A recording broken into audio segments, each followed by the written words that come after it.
We've started. The blue line is what happened with the shale sector. About 2012, that is when the majority of the natural gas consumed on this continent came from shale. A lot of that's waste gas. And so we tripled our investment in a couple of years, and it hasn't fallen back.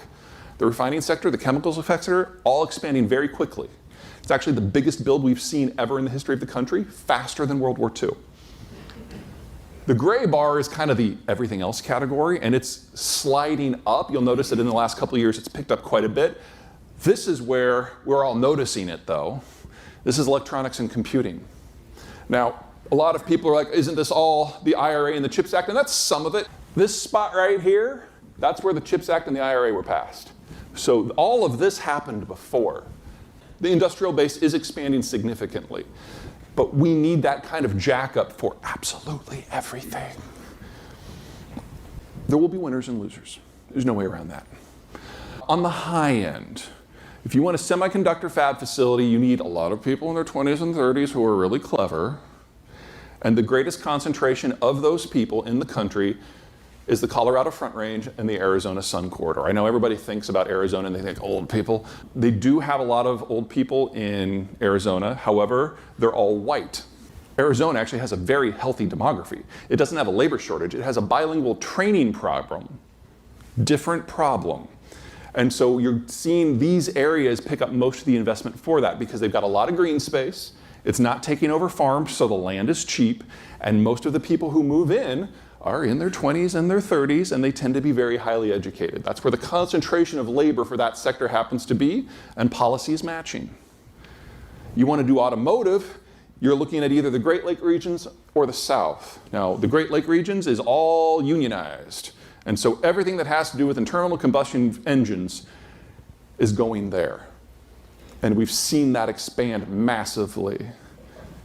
Pros and cons. Pros, there's a lot of industrial plant there. You can rehabilitate a lot of the brown space. It's actually a relatively light carry from an investment point of view. The downside is they're not moving into any of the new stuff. And they probably can't, not just because it's unions, but because there's a population lid. This area has seen out-migration pretty robust over the last 30 years. There aren't enough young people to stock a lot of new industrial plant. For that, you go to the South. And so most of the foreign investment is in the South. Most of the new battery facilities in the South. Most of the EV construction is in the South. But the place that is just going to kick ass and take names is the Texas Triangle, especially Houston, because you've got almost 20 million people, about a third of whom have immigrated within the last 10 years, tends to be younger than the national average. They have a footprint in Mexico. They can access that part of the supply chain. And Houston has a foot in the energy corridors as well. So all of the inputs that you need for all of the stuff we need to do is already there. Let's talk about the Mexicans. This is a population density map. The deep red, those are the urban cores. The yellow are small towns and suburbs. And if you look north of the border, that pattern, dense urban cores, suburbs, small towns, as a geographer, that tells me that it rains. Rain makes farms, farms make small towns make suburbs, suburbs make inner cities. South of the border, you don't have that because it's desert. Pros and cons. Pros, it's oligarchic. There's no interaction among the urban centers in Mexico. Physical interconnections are very, very thin, so only a few families run everything and have since independence over a century and a half ago. Which means if you're an American and you're looking for a partner, all you have to do is go south, figure out who's in charge, knock on their door, introduce yourself. 2 weeks later, you'll be leaving with a blistering hangover, a godchild, because you're part of the family now, and a fistful of signed contracts that you know you can rely upon because you now have a personal connection. Biggest downside of that, though, is once you've gobbled up the labor in that urban area, you're done. Mexicans are not mobile in the way that Americans are. They don't move within their country very much to take jobs because the infrastructure doesn't support it. And the cities stop, and then you just have desert. There's no intermingling at the edges. And the Texans have been working on this for 40 years, and they have already gobbled up probably 80% of the labor that was available. Which means if we're going to rely on the Mexicans to do what we need to do, and oh my God, we need to rely on the Mexicans to do what we need to do, The northern section of the country is not the solution. It's got to be the center. The problem is that the infrastructure isn't there to support it. There are only three, I'll point. The three black lines, those are the only three intermodal freight facilities within the entire country. They don't interconnect. They just go south on a specific corridor, and they don't really branch off. And if the northern Mexicans have already been metabolized, we have to make it all the way down to Mexico City. That's 1,000 miles away, which means we need to invest at least $1 trillion in Mexican infrastructure in order to reach at scale the 50, 60 million people who live in the center of the country. And we have to do so in a way that doesn't make the Mexicans think that we're trying to take over, which is kind of what we're trying to do. This is going to be touchy, but if we don't pull it off, we will not have the labor to do what we need to do. Because if we still want stuff in a post-China world, we need help to build it. We need a differentiated labor market. And the Mexicans are the only ones within arm's reach that can help with that. There are other players that are further abroad, but we can't integrate with them the same way we can integrate with a neighbor. The Southeast Asian countries look pretty good to me. Thailand is the fastest aging one, but it still has at least another 25 years. The Indonesians and the Vietnamese are great. In fact, the Vietnamese are kind of scary. They've expanded their higher educational system with technical skills in mind. 40% of college grads in Vietnam are STEM graduates.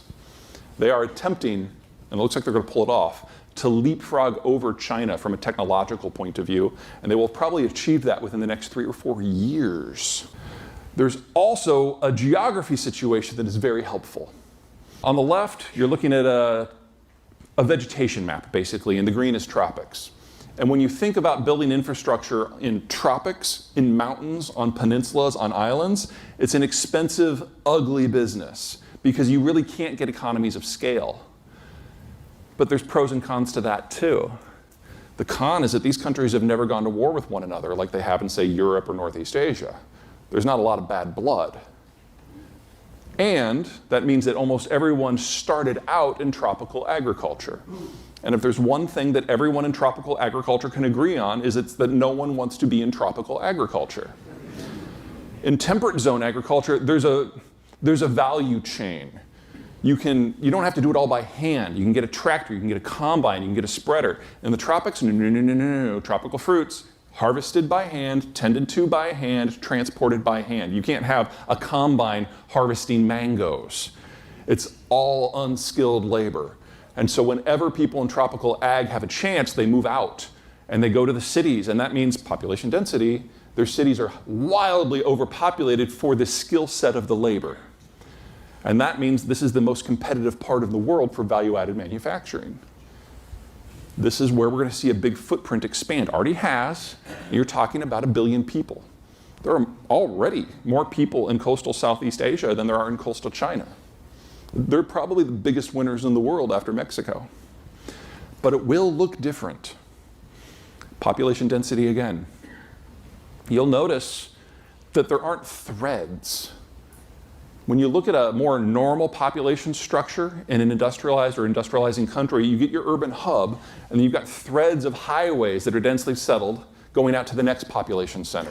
And that allows for what we consider to be multi-step supply chains, because there's multiple population centers linked together tightly. You can move things back and forth through the system. That doesn't happen in Mexico. It's desert, it's mountainous, it's jungle, combination thereof. And so each urban core will be good, very good at 1 or 2 things. And that's it, because they don't have access to a complementary system. So what we do in the United States is we might make the frame, we send it across, they put in the spark plugs. They send it back, we put in the computer system. We send it back, they put in the seats. And it's going to different cities each time. And it's that back and forth that makes it work. But they can't do that at scale within their own system. They have to have that partner. The Vietnamese do not. It's a much more traditional system from our point of view. And so the Vietnamese can do top to bottom manufacturing. The only thing they have to worry about are the components that they can't make themselves, which are substantial. But you can have Vietnam as almost a one-stop shop for most of what we need. We just can kind of add the dusting of the tech that's necessary to make it work. It's cheaper to do. Unfortunately, it's 7,000 miles further away, so we can't do the back and forth. Two different models. All right, let's talk products. If you're at the top of this, you don't know who your third-tier suppliers are, much less your 13th. If you're at the bottom, you can probably fit your entire supply chain on the back of a cocktail napkin after throwing back a few bourbons. If you're on the left, or excuse me, on the right, you're already within the NAFTA system. If you're on the right, you're dependent on the Chinese. Couple examples. Energy. American energy is made with American capital. It's on American pipelines, American workers going to American refineries, ending up with an American consumer. And that is not simple at all. 1,400 supply chain steps for the iPhone, 91% of which involve mainland China in some fashion. The new iPhone just came out a couple weeks ago. You might want to buy two. We're probably getting close to the point where this is the last one. Here's everybody else. Going to pull out a few of these. Automotive. Courtesy of NAFTA 2, over 90% of the supply chains for autos sold in North America are manufactured in North America. Don't mean to suggest we're not going to have some hiccups, but the core of it has already worked and the rest is just network effects. That's not bad. In terms of foreign investors, the Europeans are of the belief that they can bring in all the parts and just assemble it here. That's not going to work very well. The Asians have figured out that they need to actually do the manufacturing here. So they're probably north of 70% manufactured within North America, where most European companies are less than 10. Heavy vehicles are going to be a problem, though. When you have globalization, it's very common for countries to put their thumbs on the scale to encourage parts of the industrial plant to be in their countries, especially if it's something they can technologically do without a lot of help. As big as they are, a forklift is actually simpler than a passenger car in terms of the equipment and the construction. And since not everybody needs a forklift, it's not like you're going to have these facilities everywhere. So the Chinese really have dominated that space. So forklifts, dump trucks, construction equipment, agricultural equipment, we're going to have a real problem when the Chinese go away. But it is a relatively easy fix because anyone who can do automotive at scale can also do heavy equipment at scale. It's just a question of the numbers being right. And nothing like half of the stuff vanishing from the world is going to make the numbers right. That's where I'm worried the most. A successful electronics and computing sector requires a lot of different labor price points because the person who does the plastic molding is not the person who does the die cast or pulls the wire or builds the chip or does the software or polishes the lenses. That's a different step with a different skill set at a different price point. And one of the many reasons that the East Asians are so good at this is you've got 11 different labor sets within one extended market.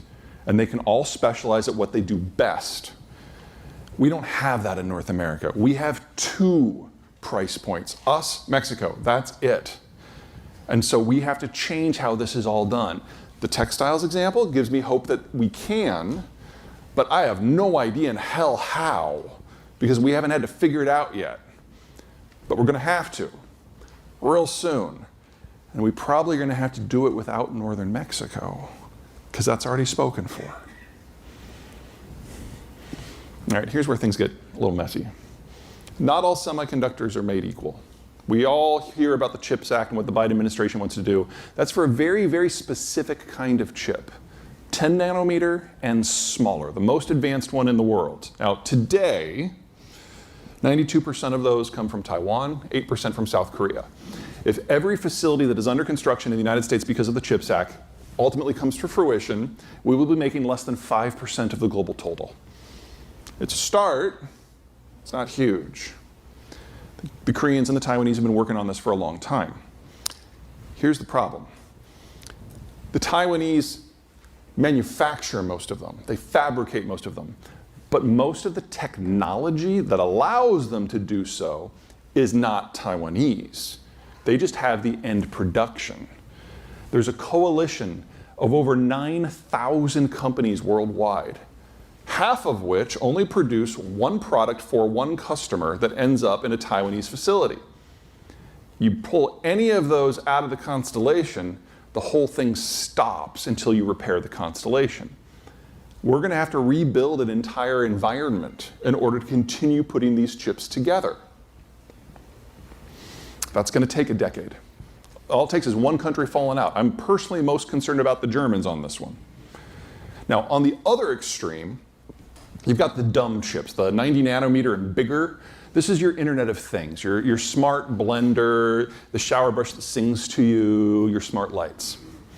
80% of those are made by the Chinese, and they can do that without outside help. The other 20% is kind of a split between Japan and the United States. Now, if the Chinese were to vanish tomorrow, obviously the Internet of Things would just die. I would argue that's not that big of a deal. And we have the technology, we have the knowledge. We don't have to reinvent anything. We just need a couple years to build low-end fab facilities. The Mexicans are very interested in getting into that space. The problem that they face is bilingual technical language skills. If you've got kids who are looking for a way to make a lot of money really quick, tell them to learn how to assemble chips and to do it in Spanish, and go down there and be translators, because that is going to be the single biggest friction point in the bilateral relationship for the next decade or two. And then everything in the middle, 10 to 90, that's your car. That's your planes. That's most power management systems. That's smart meters. We're probably okay there, because those are made in Germany and Italy and here, in Japan and Korea, Taiwan, even a little bit in China with imported gear. That looks okay. It's the high end I'm really worried about, because those high end chips, that's AI. All these server farms are getting built to do AI at scale. No, we're not going to have the chips for it. That's the iPhone. We're not going to have the chips for them. That's electric vehicles. Electric vehicles have 2 to 3 grand worth of chips, and they're all either the very high end or the very low end. We won't be able to sustain it, and everything that comes from it. Now, for you guys as world more specifically, here's your lives. Yeah, there's no way to fix that fast. Order from everyone? Find a way? Counting on half of them not making it. That's the biggest sticking point you guys have by far. This doesn't look that great either. This is space that the Chinese dominate utterly, and replacing that at scale is not a 2-year program. It's not just the manufacturer. The assembly requires a lot of fingers and eyes and a lot of quality control, and there is no other country in the world that can step into that space quickly. So we're talking about a significant build out that's not just capital intensive, but is very labor intensive, and it is not clear where, if that can happen with today's technology. This stuff we kind of do in our sleep.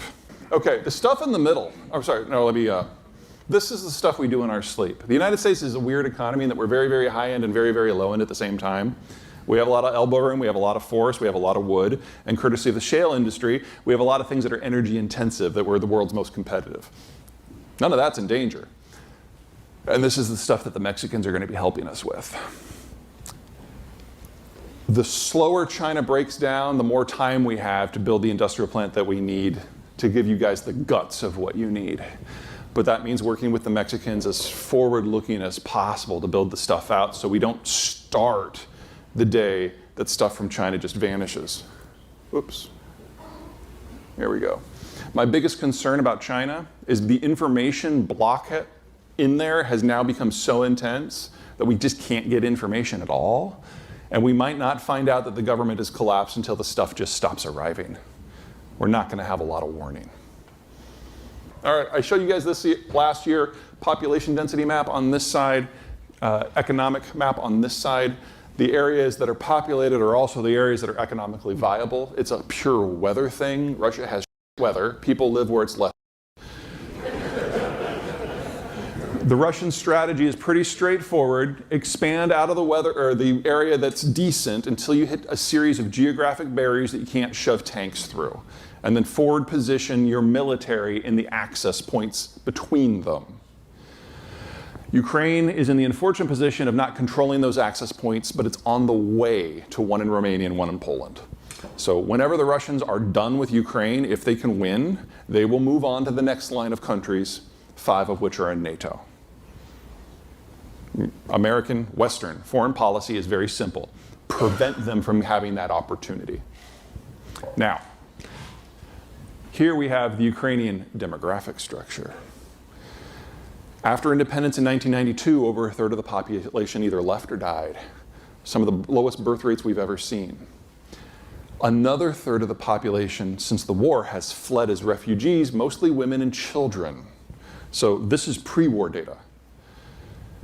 We're very close to the point in Ukraine where they will not have the population density that is required to maintain industrial level infrastructure. So whether it is food or steel or coal or just stuff transiting, Ukraine is not going to survive the next 30 years, even if they win the war. There's another problem in that space. This is, hang on, my hair's falling apart here. This is the Russian permafrost. It's a geological phenomenon. You go 10 to 30 feet down and you hit a layer where it never melts. But the top chunk melts in the summer and turns into a bog. It is the most difficult environment in the world for mineral extraction. So the Russians have the most expensive upfront cost to bring stuff online. You basically have to wait for it to freeze solid. You run a berm out to your production site. You run a rail line or a pipe or a road along that berm, and then you have a pad that you drill from when it's frozen, because you can't drill through mud. It's a very dynamic landscape, because if an aquifer cracks open, everything just kind of slides and follows the aquifer.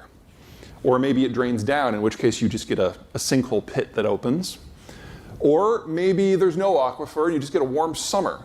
And the vegetation that's been frozen for eons starts to thaw, starts to decompose. Decomposing vegetable matter gives off methane, and the whole land buckles. Which means that the Russians have the highest maintenance costs for any mineral production in the world. Here's the problem. Russian population structure. Now, about the time that people who were 15 were getting born, 2004, 2005, that's when the Russians stopped collecting data and just started making it up. So you've got that big gouge in the 20-somethings, post-Cold War birth rate collapse, and then you have fabricated data. There probably are only half as many children as this data would suggest. The Russian educational system collapsed back in 1985. So we had a collapse in the birth rate, a collapse of the educational system, which means that the youngest people in Russia who actually have technical skills at scale, they turned 62 this year. The year before the Russians started fabricating data, the life expectancy for the average Russian male was 67. They already had the worst skilled labor pool relative to their population and their needs in the world, and they're very close from simply losing all of it. The maintenance on the Russian systems, the development on the Russian systems, hasn't been done by the Russians for the most part. It's been done by BP or ExxonMobil, and especially the Dutch and the Germans, and all that went to zero when the war started. So whether it's sanctions, war damage, or simple lack of maintenance, we need to prepare for a world where everything that the world has become reliant upon from the Russians, palladium, platinum, oil, gas, even timber, just doesn't come anymore. There's another angle to it that's a little uglier. Now this guy, you can see where the ethnic Russian territories are in the top left. You got Turkic minorities off to the east and the south. The problem is this is not an ethnic map, it's a population change map. The green zones are where population growth is happening roughly on par with Florida and has for 4 decades. And the red zones are population losses roughly equivalent to Detroit and has been for 4 decades. Almost all the raw materials are produced in the green zones that are not controlled by ethnic Russians, where they're experiencing population growth, but they're shipped through and processed in the red zones, where the last bits of the skilled labor pool are, that is in terminal decline. So you can add demographics to the reasons that we need to kiss the Russian stuff goodbye as well. Not to mention that this is going to be a very politically unstable region in the not too distant future because of the mismatch. One of the many reasons that the Russians feel that the Ukraine war is necessary is if they can get to kind of that outer crustal defense that they used to have in the Soviet period, then they can focus their forces internally to police this demographic flip. They're fighting for time. If they can pull this off, they probably buy themselves another 50 years. If they fail, they're gone within 20. All right, let me take a big dump on green tech. We talked about this a little bit last time I saw you guys. I think I even showed you this graphic. I mean, oversimplifying here, but thermal power, internal combustion engines, not all that complicated. You light a match, you start a fire, you capture the heat in some way. Can't do that with an EV system, can't do that with green tech. The process of producing the energy, transmitting the energy, storing the energy requires an order of magnitude more materials and different materials. We're looking here at an EV versus an ICE vehicle. You can just see at a glance. And then here's the same kind of idea, but for generation, with solar and wind at the top, conventional thermal at the bottom. We need 3 times as much copper by 2030. We need 20 times as much lithium. We need 10 times as much nickel. There isn't enough on the planet to pull that off. And the Russians are a top 3 producer of these things.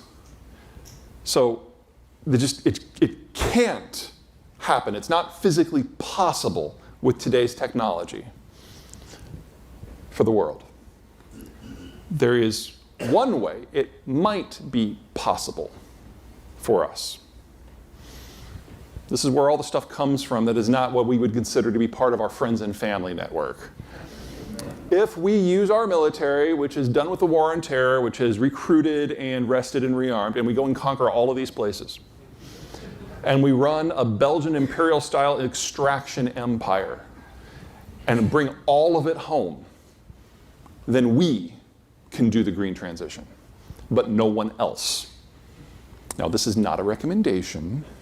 I'm just saying that the path we're on, this is the only way that it works. And even that would not be enough because you still have to turn it into processed material. Lithium ore is useless. You have to turn it into lithium metal.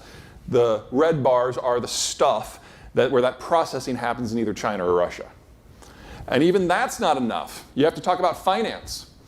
Here you're looking at the full cycle cost for a natural gas combined cycle plant. The blue is the construction, the siting, the building. The gray is the fuel, full life cycle. This is a model you're familiar with. This is what you all do. The idea is it's a subscription model. You pay as you go. That doesn't work for green tech. For green tech, it's almost all up front. This is wind. Capital costs have tripled. They will triple again. I think most of the plans that were put out there 4 years ago assumed that there would never be a 100 basis point increase in capital costs. We've now gone up by 500. We have another 500 to go. The market can't support this. The IRA will help maybe sand down some edges. But we're going to have to do something that in the United States we really don't like doing. We're going to have to choose what we want to focus on. The smart play would be to put solar panels where it's sunny, not in Massachusetts. Put wind turbines where it's windy, not in Florida, and wire the power to where we actually live. But we're not going to do that. That's the smart thing. All right, another matrix. If you're at the top, you want the government out of your personal life. If you're at the bottom, you think the government should regulate social norms in some way. If you're on the right, you want the government out of your wallet. And if you're on your left, you think the government should intervene in people's wallets to get the resources it needs to remake society in some way. And you can kind of combine these things. So if you're at the bottom right, an economic and a social conservative, you're kind of opposed to food stamps on principle because famine builds character. And if you're at the top left, a social liberal and an economic conservative, you want to bring all of the bureaucrats in Washington together for a big party where you'll serve arsenic cake. Here are our political factions. The single biggest effect that Donald Trump had is he elevated a faction to prominence that really hadn't voted before. Most of the people who voted for him the first time he ran for president hadn't voted in the previous 4 presidential elections. A lot of different estimates for how many people that is, but all of them are north of 10 million voters. They are now not simply the single largest voting bloc in the country. They've taken over the Republican Party. Because in calling to these people, Trump ended up picking fights with what he would call the rhinos. People who were the traditional leaders of traditional leaders of the policy. He ejected them from his White House. He campaigned against their candidates in Congress, and he completely purged them from the Republican national conventions. They're not even present in the decision-making apparatus of the party now. And in effect, they've become swing voters. But he was able to attract other factions that were closer to his social conservative core supporters. And a lot of people have switched sides. This is the MAGA coalition. This is the Republican Party of today. This has lots of consequences. Let's focus on 3. First, the unions are swing voters. That hasn't happened in a century and a half. We're entering a period where we need to double the size of the industrial plant. How many of those jobs do you think are blue collar? We have a labor shortage, and we will for at least another decade, probably 2. We're going to see the greatest increase in union activity and union power in the history of the Republic in the next 10 to 20 years. The business community are swing voters now. That hasn't happened in the last 150 years. And this is crazy because, the unions versus business, that tug of war, that is modern economics. Their discussions, their debates, their compromises, their negotiations, that is our economic policy for 5 generations. And these people are right now not even in the room. Part of the reason why economic policy out of both the Obama and the Trump administration just seems so nuts is because there's no one in either administration that can do math. In fact, on both sides, they're kind of offended by the concept that you need to be able to do math to run an economy. The group that most fancies themselves economists in the Biden administration today are the Greens. Until such time as the unions or the business or both end up in one coalition or the other, economic policy making, decisions, choices about where we need to focus are going to be completely divorced from reality. And this is going to last bare minimum for another presidential cycle. Now, we will get through this. The idea that the 2 economically most capable, competent, and numerous voting blocs on these topics are going to remain outside the political system, that's silly. But it's going to take time for us to figure out where they're going to land. And the political coalitions are going to look very, very different on the other side. So, best of luck. Because not only will you not be getting good guidance or regulation, there isn't a logic to it. And that's just the environment you're operating in at a time when you're going to have to at least double the grid. No pressure.